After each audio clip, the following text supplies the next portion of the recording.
Yeah, it is an episode of the Autumn Windbags. RJ Clifford, Juan Soto. Let's have some fun today. The Raiders, this team, and Antonio Pierce were handed this beautiful gem that was an 8-game win streak against our division rivals, the Denver Broncos. The Broncos have not been able to beat the Raiders, the Oakland Raiders, or the Las Vegas Raiders since 2019. One of the most beautiful streaks in sports. So the Raiders take this wonderful gem into Denver. Gardner Minshew starts the day off 9 of 9 with a touchdown. After that, he goes 3 of 8, 2 interceptions. He throws a terrible pick six on the 1-yard line, right into the hands of Patrick Surtain, who takes it back 100 yards for a touchdown. And the game completely flips on its head. After that, Raiders followed the Broncos 34-16. And every time we keep thinking we find a new low, Soto, we find a new way to get even lower.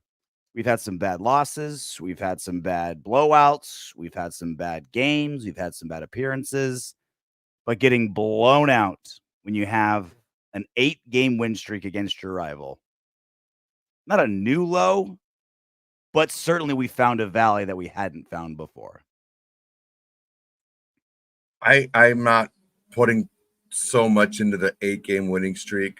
It's, a new, fairly new team on both sides of the ball. I think you're taking it hardest because you have 2 coworkers that are Broncos fans. I don't think really anyone's taking it as hard as you are because of that. It was just. What else do I have, Soto? Am I going to say we're going to win a Super Bowl? We're going to go to the playoffs. We're going to you're coming out like it's like the biggest loss of the season, losing to the Broncos, when it counts the same as any other loss. No, they don't all count the same. They all count the same. Losing to a rival sucks worse. Nah, it does, but I mean, in the grand scheme of things, it's the same thing. How you learn from the game and stuff like that, it's all the same. We did things that you can't do on the road when you're kind of iffy offensively and you're hurt defensively. We can't glance over that. We were missing 5 starters from the defense, and then Christian Wilkins missed him for half the game. You can't have penalties and you can't turn the ball over, and we did both quite a bit. Sam A., thank you so much for being a member and for the super chat. How's my 3-14 prediction looking right now? If you can hit it when we already have 2 wins, that would be depressingly impressive. If you're predicting 1-11 moving forward and we hit it, that is depressingly impressive, Sam. If you can hit that number, you definitely deserve a medal of some kind if we can get that. Minshew played so poorly, in fact, that they pulled him, and Aiden O'Connell came in and played about as bad as Minshew. He went 9 of 14, 73 yards. He played worse, bro. He didn't throw a pick six. He didn't throw up. Well, yeah, he didn't. This is the thing with Minshew. You are always going to get, and I tweeted this out, one absolute face palm, what the fuck, god damn it mistake. And you're hoping that's the only one. But he's just not good. It's not like he's Josh Allen, where it's all right, you're going to get a bad interception or 2, but you're going to get 6 amazing plays to counter it. You know what I mean? With Minshew, you get the complete fuckery, and then just everything else is pretty mediocre after that. So they pulled him, had Aiden O'Connell play. Again, this is 2 garbage time, couple series for Aiden. Played about the same, maybe worse, depending on your metric. Bo Nix last week, 12 of 25 for 60 yards. He had 60 yards of football. There are 8-year-old Pee Wee football quarterbacks that throw more than 60 yards in a game. Today, he went 19 of 27, 206 yards, 2 touchdowns. Also had a rushing touchdown. We made Bo Nix look like a Pro Bowler, and that's even more scary. We knew Gardner Minshew more or less what he is. We were optimistic. All right, he's got his own team for the first time, a for the first time. What could this mean for him? I still believe that the league generally undervalues him, but not to an insane amount. But Bo Nix looking phenomenal against our defense. Yeah, with injuries. But Bo Nix, rookie Bo Nix, looked great. And that's the scariest part about today. You can only do so much, man. We didn't do a great job. We had to take more chances as the game went along, but they weren't doing very well in the first half. It was a second half type of deal. Mhm. And the players that were there didn't play well in the second half. Mhm. That's pretty much it. You can say all you want about how many starters they missed on the defensive side, because it's true, but ultimately the players that are there have to play and have to play at a high level. Ultimately, next man up only goes so far. JD Snedov, are you German? I thought AP was such a good motivator and locker room guy. 2 blowouts so far plus dysfunction. Tell the loser to stay off Insta. Well, you can tell him to stay off Insta. That's for sure. Motivation? I don't know. I think terrible play and a lot of injuries. You start kind of slowing down a little bit. I feel like the bounce back against Cleveland counted for something. I think AP should get some credit for that. I think Getsy should get a lot of credit for Cleveland diversifying the offense in the run game specifically. But yeah, now 2-3. This is the real test for AP. Does this season spiral out of control, or does AP at least right the ship and gets some kind of semblance of competitiveness, right? Like this is where that time, like that the clock starts ticking on AP. Honestly, all right, what direction are we going here? Right? He's like, all right, bad loss, division, 8-game win streak over. Are you gonna wallow in it? Are you gonna cry about it? Are you gonna like make that your identity? Or you cry about it for 45 minutes and then you get back on the practice field and you write it, right? Like now's the time. Because in game that wasn't going to be AP strength, specifically in his very first season, full season as a head coach. Like him just being and we'll get to AP's decision making later on in the show. But this is where AP either shines or what the fuck do we have him for? If you can't get guys to bounce back as a motivator. I mean, I think the team came out really well. I think the team played really well in the the first quarter and a half. We were driving in for a 17-3 lead. Brock Bowers was open, terrible pass. That's not on AP. That's not on Getsy. The play was there to be had. That's on the players. And this is the issue that I'm having whenever we have a bad game. Everyone's like, AP sucks, Getsy sucks. The players didn't execute. If you take a look at a lot of these drives in the second half, when Denver started scoring a bunch of points, they got short fields because we were committing a lot of penalties and turning the ball over. That was a 14-point swing right there. We were right there to score. It would have been 17-3. Denver had not moved the ball offensively at all. They had to kick a long field goal in order to get points. So let's just see the things for what they actually were. In the second half, we get the ball. Penalties put us behind at first and long. More turnovers. I understand that we're upset.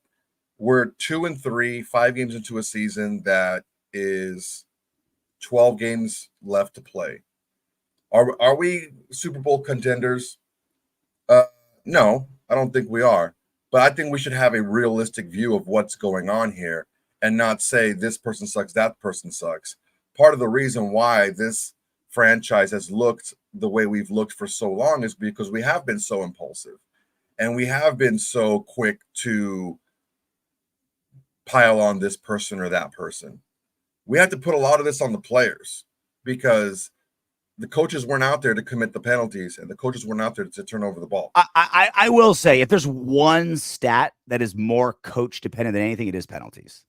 And that's all, and that's been AP's strength for the longest time, right? Least Well, that's the penalized thing. team in And so football last why would you season. put that on the coaching staff when they've been one of the lowest penalized teams in the league? And this game, they just decided to not coach penalties. Oh, guys, don't worry about penalties today. Go ahead and have penalties. Well, it's like I said before your rant, is that's going to be determined moving forward. Like, is AP going to let this bad loss spiral, or is he going to be able to right the ship? That's the test. And so, yeah, like, is the team spiraling because AP can't right the ship? That's where the penalties came from, or is this a blip? Right? Like, again, Raiders averaged 4.3 penalties a game up till today. That's second best in the NFL, and that's been AP since he took over. It's been phenomenal. That's been his calling card. Really, and that's, again, if there's any one stat that points to coaching, it's penalties. Now, again, it's not black and white, and there's a million factors. But if you can pick one, it would be penalties. And AP's been, and that's been one of the big things. That's been his MO, and one of the big things to support him is like the most penalized team in football is now the least penalized team in football. Like, that's incredible. Like, that turnaround. It's one thing to make like the Steelers or the Pats or the Broncos, like one of these teams, like be low penalties. To make the Raiders low penalties, that's amazing. And so when we have, how many do we have today? 10? And hold, please. I don't think it was that much. Was it 10? 11. So 11 penalties today. Is this a sign? This is a sign for AP. This team can start spiraling out of control. You need to hit the brake pedal hard right now before things get out of control, because there are signs that that's where it's going. And this is your chance, AP, as a motivator, as a player's coach, as a locker room general. We're not letting that happen. All right, we're going to lose. Right. We got our dicks kicked in. We got dirt thrown in our face. Yep, it happened. How are you going to respond? How are we going to bounce back? Yeah. And this is where he needs to make that, because it's heading in one direction. He needs to jerk that steering wheel and take it the other. Yeah, I mean, like, I understand being frustrated. I understand, wanting to blame a specific, because it's easier. One throat to choke, right? It's easier to choke one person than to choke 50. I get it, but we have to look at it for what it actually was. And now, if we start seeing this happen 2-3 weeks in a row, okay, then that's something that we can say, okay, this is a fault of this coaching staff or whatever. Yeah. Ultimately, we had a blip in penalties that our offense is not built to overcome. We're not an explosive offense, and that's going to put us behind. And that, I think, that more than anything else really tanked our second half offensively was the penalties. I get that we want to vent and we want to be upset. If I'm going to be the focus and the target of people venting because I'm the voice of reason and the voice of calm, then that's okay, because I'm upset too. But I want to see a little bit more evidence of it being a coaching issue or anything like that before I start piling on. That being said, I do think it's time to move on to Aiden O'Connell. It's the turnovers are a little bit too much. 6 turnovers now? 6 turnovers in 5 games. Mm-hmm. It's just, you can't have that. Yeah. And it's we're not built that way, even with Davante Adams. We weren't built. Yeah, we weren't built that way with Davante. Now without him, it's Sam A. Again, thank you for the super chat, being a member. Did you guys read Slayer's comments? He was right. No. Which ones? Send it to us. I want to read them. We'll do it live. He said a bunch of crap about. Okay, we'll do it live. He said it about how when he played, they beat the Raiders 11 out of 12 weeks, and it's trying to turn it around, and we're this and we're that, and just bashing us. It was such a shame I missed it. It was Bush League. Bummer. It was Bush League. Shima 86, thank you for the super chat. So who's starting quarterback next week? I mean, look, my take on quarterback is the same as it was in the offseason. It was the same as it was in the preseason. It's the same as it was at the end of preseason. It's the same as it was in week 1. It's the same as it is now. I think Aiden O'Connell and Gardner Minshew are pretty comparable skill-wise. Now, some of them, like, obviously Minshew's more mobile. Obviously, O'Connell's a better decision maker. Obviously, Minshew's more experienced. Obviously, O'Connell's got a faster release. Like, they have different strengths and weaknesses, but I think they're about the same skill level. I don't think one quarterback starting over the other is going to drastically affect our wins and losses. I could be wrong, but I don't think either one of them is drastically different than the other. When they decided to go with Minshew, I said, okay, in our back pocket, we can do the put in the second quarterback because there isn't a massive gap between the two, right? When you have a QB1 that throws 4 picks in back-to-back weeks, but your backup quarterback is trash, you're kind of stuck. One of the good things of having 2 not great quarterbacks is that you can jump to the other one and it's not a drastic fall off in skill set. So I liked the one benefit is that we can always go to Farva if we needed a jump start, if we needed a spark, if we needed a kick in the pants. Like, all right, maybe we'll get it, maybe we don't, but that's something we can do. Again, my take on quarterback has always been the same. I think they're both about the same, and with that and because of that, I thought we should have went with O'Connell because he's cheaper and younger, and there's still some possibility that he could be better than what we've seen with time. And it's unquestionable that he would benefit more from playing time than Minshew, just because he's got half of a season of professional football under his belt, more experience. When you're that young, more experience generally means you progress farther than a veteran, right? Like, what's Aaron Rodgers going to get out of a couple extra series? You're not going to get any better, right? Farva could potentially get a lot better with some extra series under his belt. So, again, Soto, my take's been exactly the same for the last 8 months. They're about the same, but there's some intangible upsides to Farva, and at least there's the a million times stronger of a possibility that Minshew, that Farva could be more with more time, whereas we basically know who Minshew is. Yeah, I think we basically know who Farva is too. I don't think he's really anything a quarterback of the future whatsoever. I think that there was a few things that Minshew did early in the game that helped us score points that Farva can't do. He got a couple of first downs with his legs. Even a pretty long one. I think it was like a 3rd and 8 or something like that he picked up running. Aiden O'Connell's not doing that. But again, you don't know for sure because Aiden O'Connell does seem to play a little bit more on time than Minshew does. He's a little bit taller, can see a little bit more in the pocket. So, again, it's hard to say yes or one way or the other.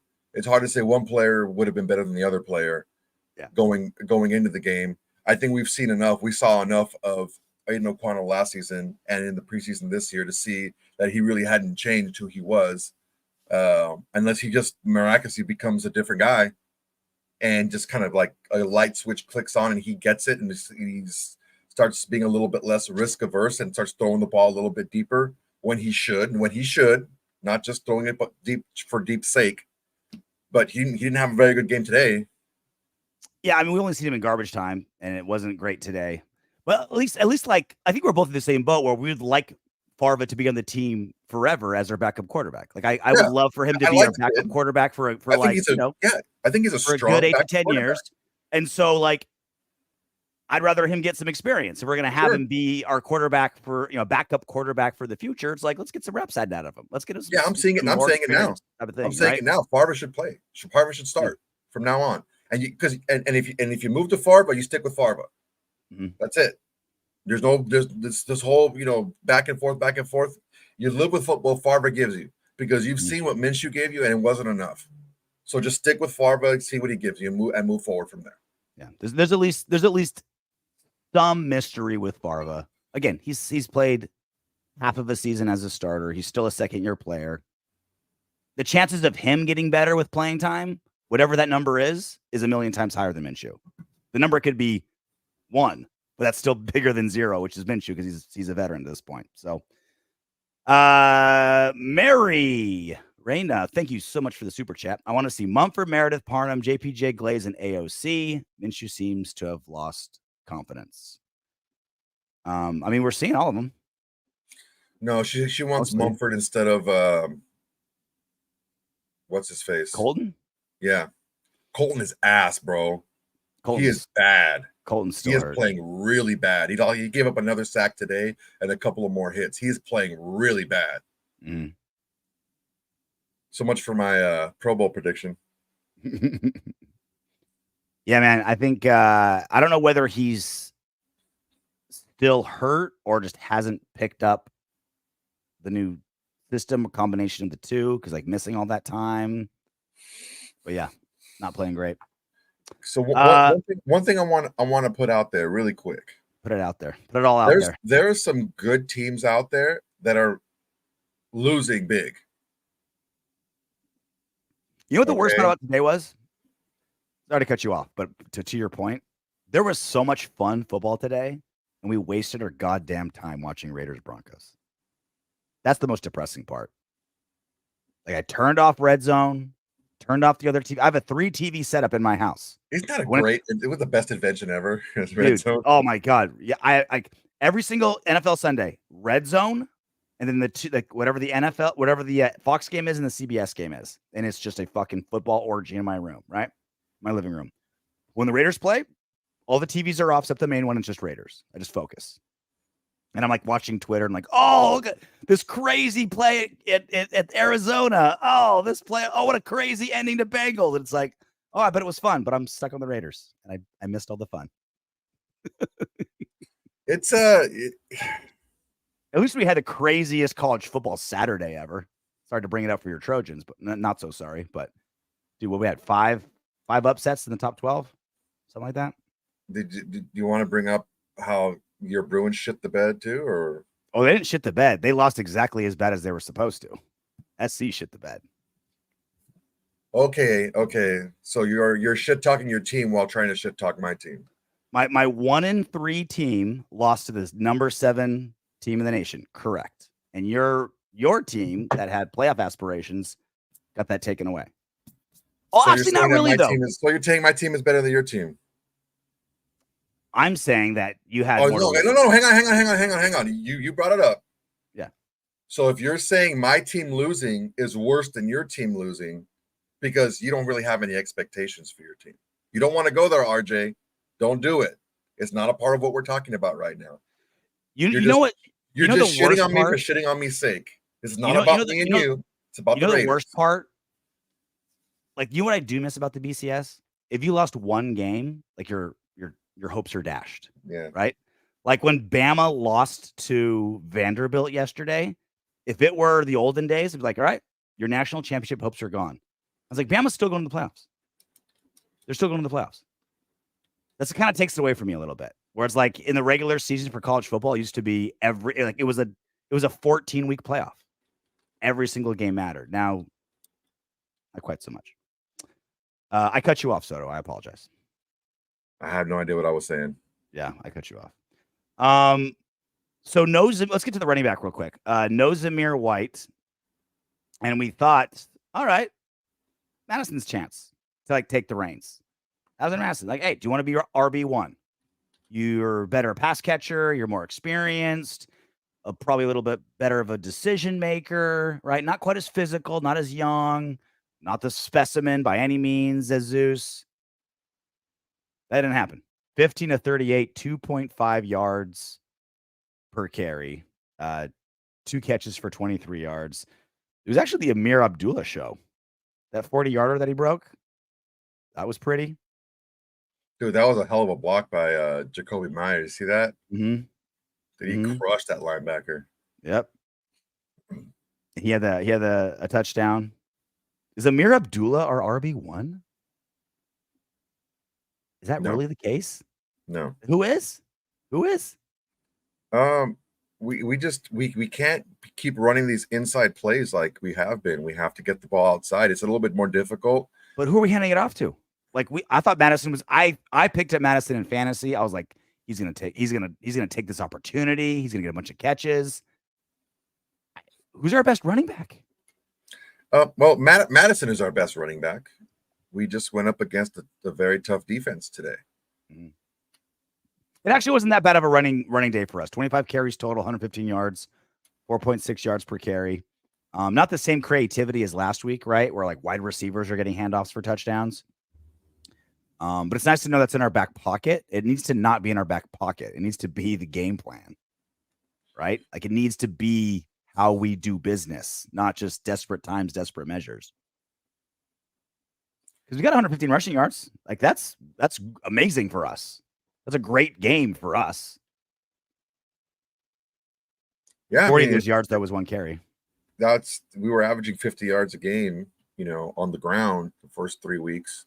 And we have 265, almost 270 in the last 2 weeks. So take what you can from this game, which I think offensively, what we can pull from this game is we have to have more diversity in our running attack. I think that there was a lot of players open that Minshew overthrew that would have really, I think, shook the game up a little bit while it was still close. The penalties have to get cleaned up. Those are really killer, especially the offensive penalties. We're not built to overcome those. And defensively, I think we were just taking a few more chances than we would have normally defensively because of the score. And some of the short fields and stuff like that weren't helping much. Yeah. In a little element of positivity, let's do some positivity real quick. Robert Spillane is a fucking machine. This is his 5th straight game. Every single game this season, he's had double-digit tackles. I think he leads the league. He was 3rd in the league in tackles. He might have taken over number 1 after today. 10 tackles against the Chargers, 11 against Baltimore, 11 against Carolina, 12 last week against Cleveland, 10 against Denver today. And like some clutch tackles, some like bruising tackles, some touchdown saving tackles. Like he might be the best thing that we're getting out of AP is Robert Spillane is becoming Robert Spillane is going to be an all-pro linebacker. Robert Spillane. Who'd have said that a season and a half ago? Yeah, I mean, I'm not going to say it again. I've said it a bunch of times already. It wasn't a surprise to everyone that he played well, but he's played a lot better than I think anyone who thought he was a good signing would have hoped. Why are you glancing over my? Because you said it. I was giving you props. My props. You didn't even say it. Well, Keith Pardini, thank you for being a member. Remember. Appreciate it. Bingo Soto, the inside running plays don't work for us. Yeah, Getsy still keeps slamming it there way too much. I want to make sure you had enough time to jerk yourself off about Robert Spillane. I didn't want to interrupt you with a compliment from a member. And now it's time for my weekly, since you're jerking yourself off, my weekly jerking off of AJ Cole. In the second quarter alone, he had a 61-yard punt inside the 10. Next drive, he had a punt inside the 5. He averaged 53 yards per punt. He had 2 inside the 10, 1 inside the 5, 5 punts total, 267 yards. Even in these bad games, they would be exponentially worse if we didn't have not only the best punter in football, but one of like the best punter of this generation, and nobody's talking about it. Thank God, like the broadcast was about it today. Like randomly, the broadcast was like AJ Cole talking punters. They're like, oh my God, he's so good. Like it literally takes a generational punter for people to give a shit and care. Like that's how good AJ Cole is. And it's automatic. Like he had a bad punt today that was 40 yards. They're like, oh, he didn't get all of that one. Kind of a shank. It was still 40 yards. That was his like atrociously bad punt. Thank God. Just because he didn't get it inside the 10. Yeah. I was wondering how long till you guys would bring it up. So I'm at the age now, and I had a Band-Aid over this on the other show, and no one really brought it up. I'm at the age where if you go to a dermatologist, anytime they see anything, they're like, we're shooting lasers at it. I made the mistake of telling them my dad and my brother both had like skin issues, not skin cancer, but like skin cancer-ish. They're like, oh, what's that? Zap. I got one on my hand too. They just start cutting shit. Don't worry, guys. I'm fine. No face surgeries. Ty Davis, thank you for the super chat. Just want to say, even Josh McDaniels beat the Broncos. Fed up. That's depressing. Multiple times. Didn't lose once. You beat him 3 times. You know, Josh McDaniels is 3-0 against the Broncos as a Raider, and he's 3-0 against Bill Belichick. Twice as a Raider, once as a Bronco. He's got some weird streaks in him. He's like, all right, I'm going to be really, really, really, really good, except when it matters. Fucking Rich Vitel's like this. The fuck is that on my screen? Did I get barbecue sauce on my screen? No, it's just RJ's dermatologist with a laser gun. Having the time of his life. God. I had a Band-Aid on here on the main show, but no one said anything. Just hit it up. You know what? It was I think I mentioned it. I think you did, but I don't think since people didn't see it. We have very visual learners. I had the same thing shaved off on my forehead. The same exact thing. Mine was a little bit higher up here, but like 4 months ago, I had the same thing, but higher up. Like I had another one, and I did the show. Band-Aid on my head. Then I had one on my nose and one up here. You guys, I think we're a little bit premature here. Okay, I'm seeing a lot of stuff that's this. We just gotta. That's not nice, McBud. After watching the Raiders, I changed religions and ethnic background. But look, freaking Dan Campbell was like what? Started 0-10 or something like that, 0-10-1 or some weird thing like that. Mm-hmm. And then was like 1-6 the next season. It's like, dude, guys, it takes some time sometimes, man. I know that we want to win now and everything's about winning now. And there's no excuse to have these types of games, but you know, we just gotta find ways to continue to play hard and stay in football games. We can't stay in football games, turn the ball over, giving away points. I mean, look, the Broncos offense in the first half scored 3 points. We gave them 10 points. We gave them a pick six, 100-yard pick six, mind you, and then we gave them a field goal with time expiring. They missed the field goal on Robinson's penalty and Minshew. Yeah, Minshew's pick six was a 14-point swing, and then Robinson's penalty was a gifted 3. So look, I understand we're upset. I get it, and we're here for you guys to vent more than. I mean, that's probably one of the biggest reasons why we're doing this is to let you guys get all this stuff out, right? But get it out in a safe space instead of yelling at your kids. Yeah, you know don't go beating your wives just yet. Not for the Raiders. If they're doing something else and it's a fair fight, you know, mutual combat. If you both have kitchen knives, I think it's okay, right? Are you to stand your ground state? I think that's part of it. What is that? That's what matters. Well, Washington, Oregon. I think Arizona is a stand your ground state too. No, I couldn't even tell you. I just know California. Washington is a mutual combat state. So if a cop sees 2 guys and like, yeah, man, we want to fight. All right, cool, go ahead. You can still challenge somebody to a duel. I think so. I don't know if you can do weapons, but yeah, hand-to-hand combat, I think that's pretty legal. Do you want daggers or pistols? I'll meet you at noon. Fisticuffs. What was it with the broadcast? Look, I understand. I get it. We're upset. We lost to the Broncos. We haven't lost them in a long time. We lost in embarrassing fashion. I'm actually very proud of you for how well you're handling this. Like, you're more level-headed about this loss than I. Normally, it's the other way around. Normally, you're the emotional one, and I'm the one that's kind of like, all right, guys, like, look, I understand, like, X's and O's, this happened, that happened. I'm irate that we had this, because we have, like, how much do we have to cling on to? You know what I mean, as Raider fans? With the seasons like, oh, we're going to win the Super Bowl, or we're going to have a Pro Bowl, or are we going to have like this? Yeah, probably not. But we got the Broncos. We're going to get a great win in Kansas City. You know, like, we got like our little blessings. And shutting out the Broncos for half a fucking decade is one of the things you cling on to as a Raider fan. And now that's gone. Yeah, I mean, look. Half a fucking decade. Yeah. My daughter wasn't even alive. My daughter has never seen the Broncos beat the Raiders until today. Oh, my heart. Yeah, man. Look, He's really beat up about it too. She's crying in the corner. I mean, we beat the Chiefs in Kansas City with our quarterback not completing a pass for 3 quarters. Like, this stuff happens. Mm-hmm. This stuff happens. All right.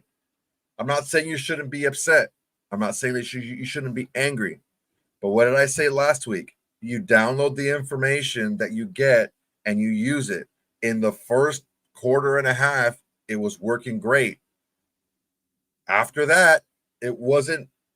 Look, I don't know how many players Minshew overthrew that were open for big gains. That's a player not executing properly. That's not the coaching staff not calling a good play. Your timing couldn't be better. Look, back-to-back comments. Lance Kirk, Getsy called a good game. Just can't throw the ball away. Literally the next comment, Getsy is only good for the first 2 drives of a game. That's not true, Tony. That's not true, man. I feel like Getsy has improved as the season's come along. I think in the first 2.5 games of the season, it was not creative. I think he was stuck to his kind of like, he's like a college professor. He's like, all right, here's my syllabus, right? This is how I'm going to teach the whole class. And it's like, well, kids aren't getting it. It's like, well, no, we're sticking to this syllabus. This is how we're going to do everything. And he's just like, no, I'm going to stick to like my playbook and how I want to progress. And then like kind of halfway through game 4, right? He's like, all right, fuck it. Get it to Davante, get it to Brock. We'll start handing it off to wide receivers. We'll start doing whatever. I feel like Getsy's improved. I was very unimpressed with him early in the season, but I think he's got like the self-awareness to be like, all right, I'm not gonna be another Josh McDaniels where I have my syllabus and I'm sticking to it. It's like, okay, we're gonna find something that works. We're gonna start experimenting. I'm gonna put on my white lab coat, get my beaker, start putting in little like droplets into little mixtures, shaking it up and see what comes out. And there's gonna be ones that fucking suck, but we're gonna find shit that works. And I thought he's, again, that pick 6, great play. Brock Bowers was wide open, dude. It was wide open. It was beautiful play. It was great. Brock Bowers was open later in the game. Jacoby Myers was open later. Overthrew it and overthrew it into the hands was later in the game. There was a lot. Like there was some. Again, I don't think the jury's still out on Getsy being a super genius, but I appreciate he's adjusting. And there's some stuff that's working. There's some stuff that's working. Again, the offense is still bad, but there's some stuff that's working. Guys are getting open. I like Getsy's adjustments. That's what we've been calling for. We've been calling for adjustments and creativity, and we're starting to get it. Yeah, I mean, I don't know. It's hard to argue against people's emotions. They tell me about it. You've been my co-host for 4 years. It's hard. It's hard. Well, look, again, and I know that like 99% of the people that are commenting don't watch game film and don't get a true like view of what actually happened in the game. Well, look, our offense isn't good, right? And so it's hard to give credit to an offensive coordinator for an offense that's 20th in scoring. We're averaging less than 20 points per game. Okay, so I get it. Like the offense isn't good, and who gets the credit and blame for a good or bad offense? Quarterback, offensive coordinator, right? Those are the guys that like you look at when you're like, is an offense really, really good? Oh, the offensive coordinator and quarterback are brilliant. Like, oh, this offense blows. Oh man, the offensive coordinator and quarterback suck ass, right? I get it. And I mean, the jury's still out on Getsy. I'm not ordaining him. I'm just saying when he started out poorly, we were saying the same thing, Soto. We asked for the same couple things, and he started doing it. Getting creative, trying something different. We cannot have a historically bad, not just a bad run game, a historically bad run game. And he started getting creative. Wide receivers are getting handoffs for touchdowns and big gains. You're like, okay, awesome. We're trying some shit. There you go, Luke. You're trying. You're working with the pieces you have, right? What was Josh McDaniels' biggest problem? He coached the team. Well, he has a lot of problems, but he was trying to coach the team he wanted on the team he had. And his biggest problem was Josh McDaniels. Josh McDaniels' problem started with a J and with a Daniels. Then it was dick face. Yeah, but look. at least Getsy's like, all right, here are my pieces. What can I make out of it? And the jury is still out. The jury is still out on Luke Getsy. It's fair. Luke Getsy has yet to prove he is at least even an average offensive coordinator in any place he's been. Your passing coordinator in Green Bay with Davante Adams and Aaron Rodgers. So you and I could be passing game coordinator in that situation and find some success, right? And then he goes offensive coordinator in Chicago. Terrible situation, not good quarterback.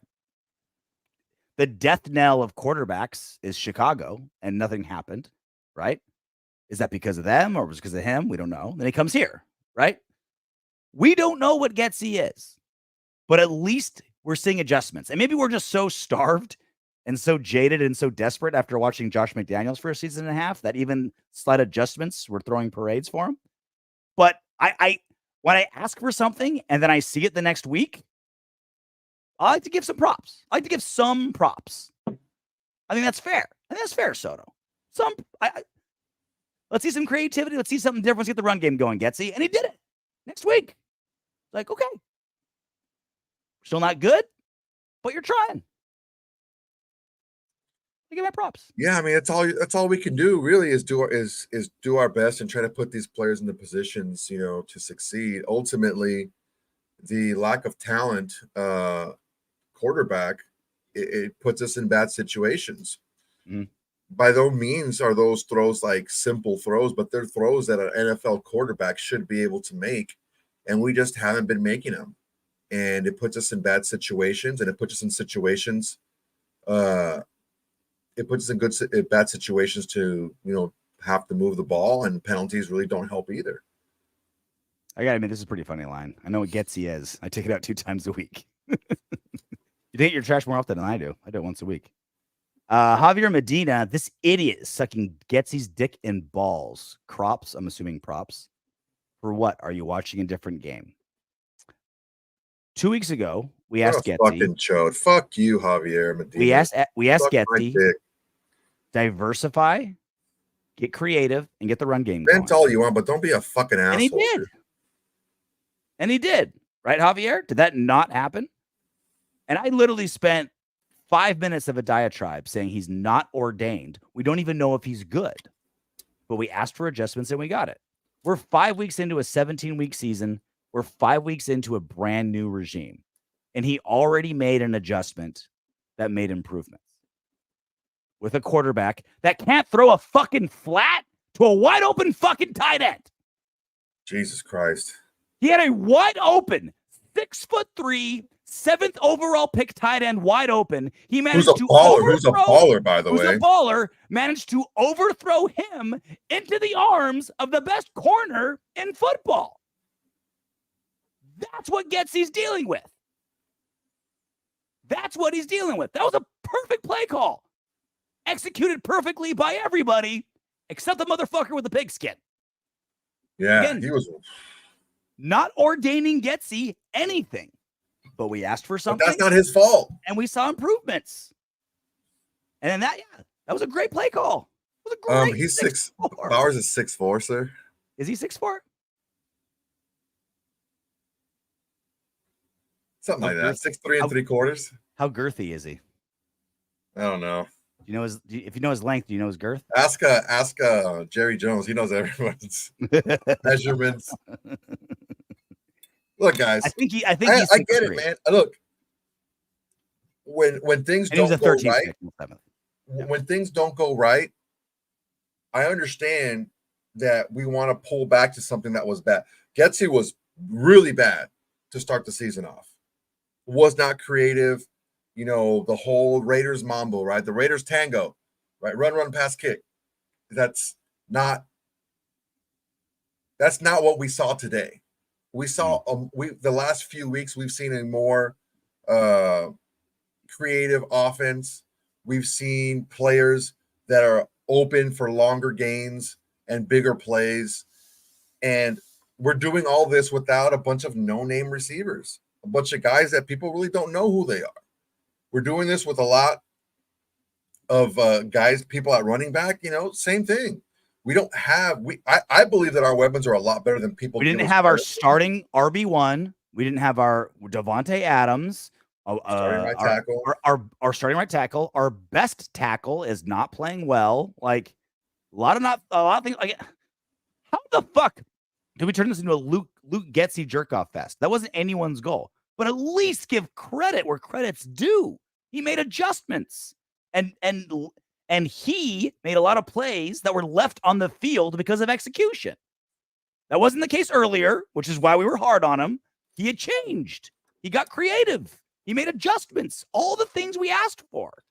And if the offense still isn't good, we still don't know if he's a mastermind. We're 5 fucking games into the season, and already he's making adjustments. That's a good sign, at least in principle. That's something. That's something. I think that there's a lot. I think there's a lot of things that we're not taking into account here, and ultimately, it doesn't matter. Ultimately, you have to play the team that you have, and you have to go out there and play. But I think it's a little bit. People are saying that Patrick Graham sucks. Like, well, excuse me, dude. That's idiotic. That's idiotic. Patrick Graham is a good defensive coach. We're missing. Malcolm Kuntz is out. Christian Wilkins only played half a game. Crosby's still balled out, but he's still hurt. With the high ankle sprains, don't heal in 2 weeks. Okay.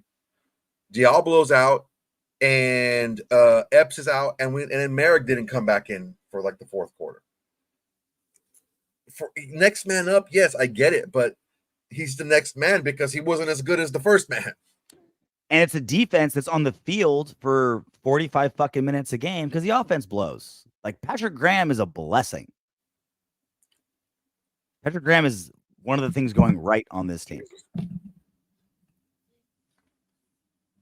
Look, can we talk about how the broadcast could not stop talking about very, very weak Broncos jerseys?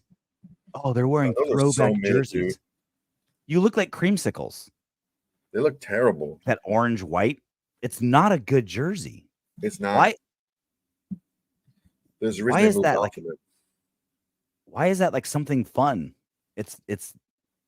Was that like the PR team just like handing him talking points? Talk about these ugly orange jerseys, please. To distract us from Tom Payton and Bo Nix yelling at each other. These are all the same. It's all the same thing. They get the directive to what to say. I think they have a little bit more leeway because they're calling something live, but they have script just like everybody else on TV does. Tackling's still a real issue. I will say that. Yeah, I mean, tackling at the point too, man. These guys are getting a lot of yards after contact. Not great open field tackling. Merrick got ran over in the third quarter. Like, he technically made the tackle, but yeah, he got. That's knocked him out of the game. I think that's knocked him out of the game. He got thrown back like 5 yards. He like rolled back. Yeah, man. It's. I will say this: it's happy birthday, happy adoption day to Snoopy. 74 years ago today, Charlie Brown adopted Snoopy. He went to the dog farm with the Linus on the bus, and they saw Snoopy cowering behind something. And I guess Snoopy had been adopted by another family, but they returned him. And Linus, being the hater that Linus is like, "You got a used dog, Charlie Brown. But why don't you find yourself some business, Linus?" In fairness, Snoopy is a pretty shitty dog. Not a good guard dog. Doesn't fetch. He just lays on his back on top of a perfectly well-made doghouse. He's getting sun. Lays on top of it. And he's also the Red Baron.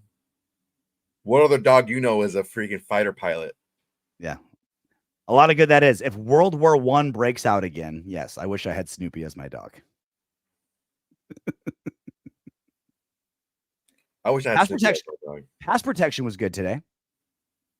3 sacks. Yeah. Against that team, that's pretty good. but against this team, and again, Minshew's happy feet, pass protection was good. There was time. Minshew, when Minshew settled, like when he plants his feet and goes through his progressions, like when he decides to do that, those are normally very positive plays. when he just decides I'm going to anchor down, go through my reads. And like when he decides to do it, he's capable. He just wants to jump around. Jump around. What was that original Nintendo game, Track and Field, with the mat on the ground where you would run? It was like the blue, red. Remember that? Yeah.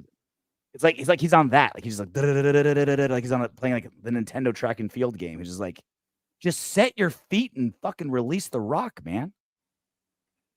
It's I think he's just got happy feet, man. I think he's got. They're making me unhappy. I think he just got happy feet, and we don't know what how the power big the trade-off. We don't know how big the trade-off would be. Losing Minshew's mobility to Aiden O'Connell's processing and being able to throw on time. We don't know what the trade-off is. They're like exactly inverted, right? Like one should take care of the other, but does one do better than the other? Who knows? It could be the same stuff. Uh-oh.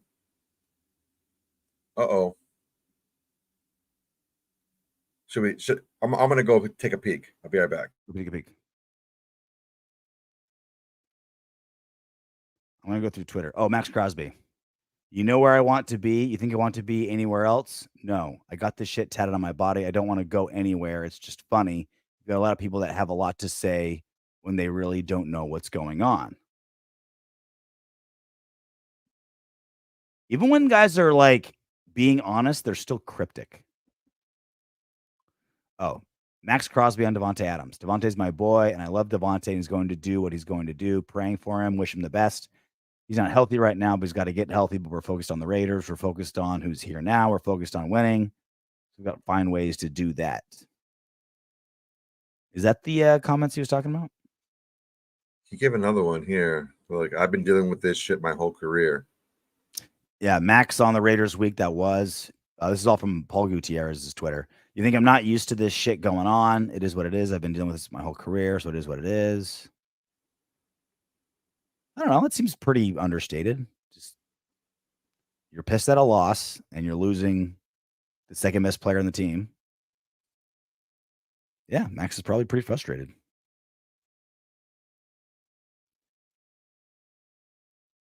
I feel you, Max. We're all on the same frustration level. All right, we're coming up to an hour. I don't see any reason to like drag this out any more than we need to. This is what I'm looking for moving forward. Can Antonio Pierce take this weekend, take this day, and turn it into something, right? Can it be turned around? Is this, when we look back on the season, right, when like February rolls around and we look back on the 2024-2025 season, are we going to look at week 5, getting our taints punted by the fucking Broncos and losing our 8-game win streak? Is that when the train came off the rails, when the locker room starts falling apart, when players start pointing each other's fingers, when guys start giving up? Or is that when things started righting the ship? Is that the wake-up call? Is that this is where we got to come together? Fuck everyone else. If people don't want to be here, let them leave. This is us. We're a family. Let's come together. This is, I don't want to over-exaggerate this, but this is going to be, I think, one of those games. When we look back on the season and say, what direction did this team go, right? There was a very obvious one last season, right, when Josh McDaniels got fired. Very obvious turning point. And we put up 35 points on the Giants the next game, right? This season, this is your chance, Antonio Pierce. This is where you shine. This is where you earn your money. And this is where you prove why you deserve to be a head coach. This team just got kicked in the teeth by a rival that we haven't lost to in half a decade. How are you going to right this ship? How are you going to get these guys together? You got a week. Yeah. You got to wait until the Steelers come to town. We just need clarity, man. We need clarity. What's going to happen with Davante? What are we getting back from Davante? Who's going to be here? Just more clarity. We got to get that done so we can move on. Get that shit done. Get that done and get that off of our plate. Have that move on. Is Aiden O'Connell going to be the quarterback moving forward for this year? I think we need to just move on and just move forward. is this team going to play hard? Wins and losses, we don't have the type of offense right now that's going to. I really don't think that we have the type of offense without Davante Adams. That's going to be like, well, we have to be all about wins and losses. It's going to be a stretch for us to even sniff the playoffs, let alone do anything of substance. Can AP keep this team playing hard? Can he keep this team engaged despite the record or how we're playing? Great. If we end up winning 9-10 games, I'm all for it, but I just don't see that happening anymore. Not when you lose one of your, top 2 best players on your team, on a team that was all, initially, an outsider in the playoffs already. But can he keep this team playing hard? Can he keep us in games? Can this team continue to play hard despite everything going on around it? The injuries, people, the disgruntled star and all this stuff. If he can do that, then there's hope for the future. But if we start seeing a lot of stuff crumbling around him, then that's a huge concern. This is where we'll find out, right? Earn your keep, AP. This is your chance. This is what you're hired to do. All right. Raiders fall to the Donkeys, 34-16. Hang on. Do you want to get you jerked off? I literally told my wife, put on something I like to see you in, because we need to turn this day around. And she said the kitchen. Soto and RJ, I do want to tell you guys, your show has stepped up big time, big, just from the time I started coming here. I think it was 3 or 2 years ago. Is our show that different between 3 years ago till now? I just think the whole car thing is behind us now, and we're not focusing on that anymore. And we're actually one of us isn't. One of us is still focused on car. Oh, it's so funny to watch your face when I say something. We have until the second to last game of the season, right? Yeah. Well, we get to be united in wanting Carr to get broken in half come week 17. 16 or 17. It's the second to last game of the season, right? Saints? Yeah. Dude, we should go. New Orleans is so fun. If we get tickets, yeah, I'm down. You want to go? New Orleans is the shit, dude. I love it. I've been there. It smells like freaking throw up, dude. Oh, dude, the whole place is like throw up, dude. Dude, you gotta wear galoshes just to walk through Bourbon Street. Yeah, I'm definitely wearing my hiking boots. Reeking of urine, bomb. It smells like the neighbor's trash that when they leave it out front before they take it out. It's like, dude, I see your trash in front of your door. They have 7 cats. It's like, come on, man. Yeah. Speaking of Carr, your 2 least favorite quarterbacks playing tomorrow.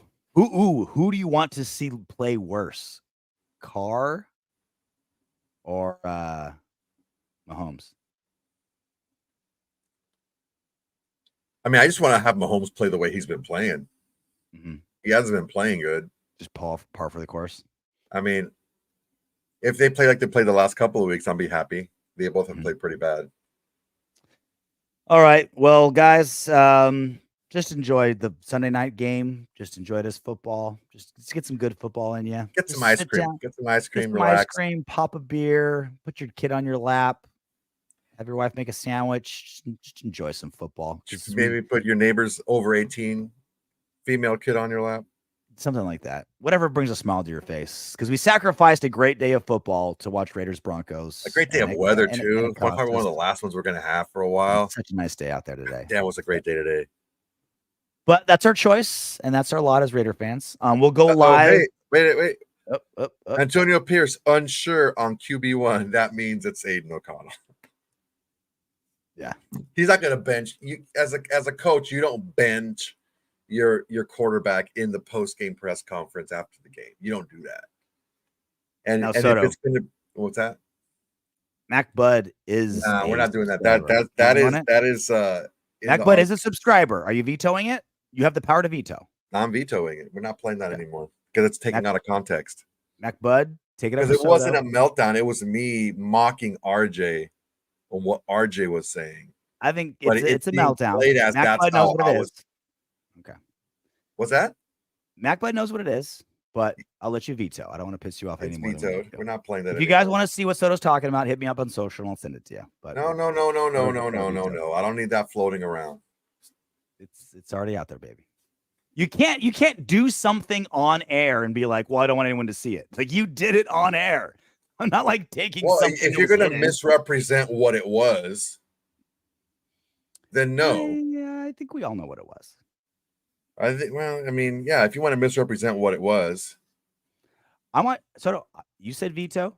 I abided by it. Don't take it. okay, Don't then why get are mad we at still me. talking Get about mad it? at because a member who pays good money to be a member made a request. I had to bring it up to the committee. It's always better in your memory, McBud. It's always better in your memory. All right. When the Davante Adams trade goes through, we'll go live. I don't care where the fuck we are, what we're doing. We'll go live. We'll talk about it. Otherwise, we'll do our normal Wednesday show for members. The rest of you guys can hear it on Thursday. Members also get the show ad free, by the way. Is that how it works? If you're a member, is it ad free? Yeah, I know so. if you're YouTube Premium, it's ad free, like with everything, right? Everything's free. I don't know if you're a member if it's ad free. I believe it is. You Awesome. get it early with no ads. That's a nice benefit. Yeah, that's what I keep telling all the people that are complaining about the ads. Dude, we got to make some money to run this show somehow. Either you pay and get no ads, or you watch ads and don't have to pay. Just throw money at Soto and see what happens. See what benefits happen. Part of the mystery. Until then, knock on wood if you're with me.